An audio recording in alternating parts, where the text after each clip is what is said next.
Meaning of assessment, measurements, test, examination, appraisal and evaluation and their interrelationship. Assessments.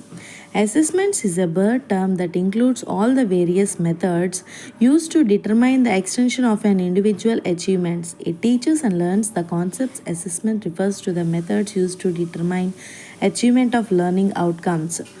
ఈ ఈ question అనేది మనకి ప్రతిసారి ఇస్తాడండి. ఇది థర్డ్ సెమిస్టర్లో అసెస్మెంట్స్ గురించి వస్తుంది, కంపల్సరీ క్వశ్చన్ ఇది.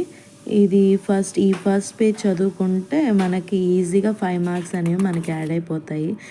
ఈజీగా మనం అర్థం చేసుకొని చదువుకుంటే ఈజీగా వస్తాయి. ఎవల్యూషన్ ఒకటి, టెస్ట్ ఒకటి, ఎగ్జామినేషన్ ఒకటి, ఇవన్నీ ఏంటంటే ఇది మొత్తం కలిపేసి ఒక క్వశ్చన్ లాగా అడుగుతాడు. సో ఈజీనే, మన ఊరికే అర్థం చేసుకుంటే